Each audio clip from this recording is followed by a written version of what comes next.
Classic board games often use elements of strategy. These elements might be interesting to use in modern tablet games as well.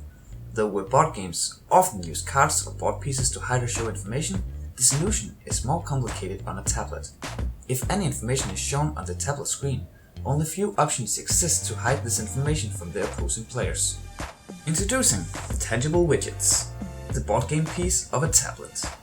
A tangible widget is a physical device used to interact with a tablet. It can have virtually any shape and size, only limited by the tablet. Even though widgets has been an area of research for many years, not much research has been done on the use of widgets in tablet games. One of the issues found with widgets is that they tend to occlude the screen, making it harder for the user to get feedback from the game. Our solution to solve these problems is to use Pepper's Ghost inside of a widget. Pepper's Ghost is a method of reflecting an image or an object through a piece of transparent material, so it would seem to the viewer that the image is placed in a three-dimensional space. For this project, we have designed a widget. This widget will contain some of the visual information shown to each player. The widget consists of two main parts, the widget casing and the widget button. In the widget casing, there are two openings, one in front and one in the back. One opening will display the information through an optical illusion, the other will display it on the tablet surface. Optical illusion is created using the Pepper's Ghost principle. In our case, we use a reflective surface placed in a 70-degree angle. This is done to balance the user's viewing angle and the quality of the illusion.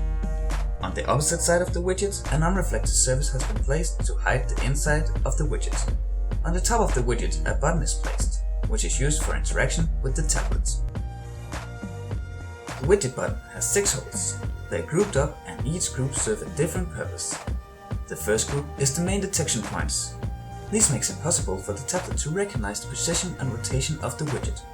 The next points are the identification points. These are used to distinguish between different widgets. For each widget, only one of these points must be active. The last point is the interaction point. This point is used to identify the button. Whenever this point is active, the button is pressed. The game used for this project is called Bronks.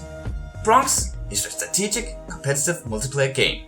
The game consists of two different phases, the deploy phase and the combat phase. In the deploy phase, the players must place units from a selection of 9 different monsters. Each monster has different strengths, weaknesses and mechanisms. Placing these monsters strategically will lead the player to victory. This makes it important to hide what monster you are placing. In the combat phase, the placed monsters will seek out targets and fight each other. Further, both a touch version and a widget version was developed.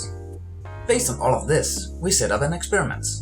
In each test, 2 participants were called in. We asked them to play against each other several times. The first time was a touch version of the game.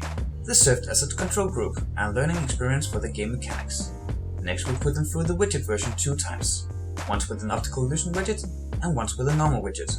After the playthroughs, we asked them to discuss and choose which input method they preferred. In this discussion, they were told that they had to pick individual methods. All the interaction was recorded and qualitatively analyzed and backed up by self-reported data from a visual analog scale. From this research, it was found that displaying visual information inside a widget did not improve the overall widget performance. However, this might be due to poor quality of the widgets. If the widgets were redesigned, this might have had a positive impact on the results.